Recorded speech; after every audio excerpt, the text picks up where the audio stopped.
On April 3rd, 2004, Alonzo, Tyree Brooks, and a few other friends decided to attend a house party near Lacine, Kansas, and Lacine was about an hour away from where Alonzo lived at the time in Gardner, Kansas. According to an actual timeline, the group had arrived at the house party around 11 p.m., to which some of them drove separately, and this house party was said to have had around 100 people that attended that night.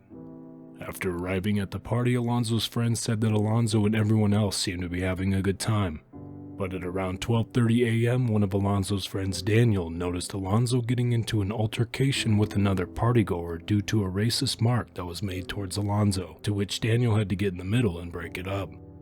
Shortly after this altercation, Alonzo's friends would decide to leave the party one by one, ultimately leaving Alonzo by himself, where he now did not know anyone else still at the farmhouse. As the story unfolds, we learn that Alonzo's ride Justin left the party early to go buy some smokes and would end up getting lost on his way before ultimately ending up at a strip club with another friend. Justin was under the impression that Alonzo was going to catch a new ride with their other friend Adam, who was still there, but this would end up not happening, and this would be the last time that any of Alonzo's friends would see him alive.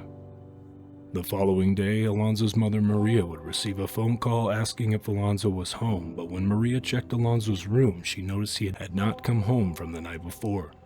And this is when panic started to set in, because Alonzo's mother said he always came home no matter what. So a very worried and distraught mother decided to call a childhood friend, Rodney English, to help find Alonzo, but no one from that night seemed to know where Alonzo was or what may have happened to him. Then on the same day, Rodney, Justin, and Alonzo's brother went back to the house where the party was, and though there was no sighting of Alonzo anywhere, they did end up finding his boots and beanie off the side of the road nearby that he had been wearing from the night before, and their suspicions of Alonzo missing grew even stronger. After the family contacted law enforcement about Alonzo missing, an extensive search was done around the area, including an aerial search, but again, there was no sighting of Alonzo anywhere. About a week later, the FBI was brought in, including some rescue divers, to search the creek area by the farmhouse Alonzo went missing from, but once again, no sign of Alonzo anywhere.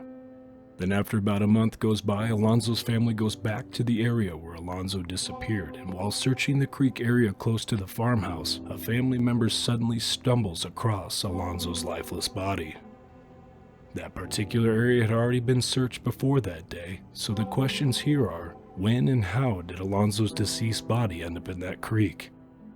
There are many theories out there as to what may have happened to Alonzo that night, none of them that could really answer any real questions in this case. So back in 2020, 16 years after Alonzo was found, Unsolved Mysteries aired Alonzo's story on Netflix, bringing much attention and awareness to this story, and just so much that the FBI ended up exhuming Alonzo's body, and then in 2021, the FBI concluded that Alonzo's death was in fact the result of a homicide.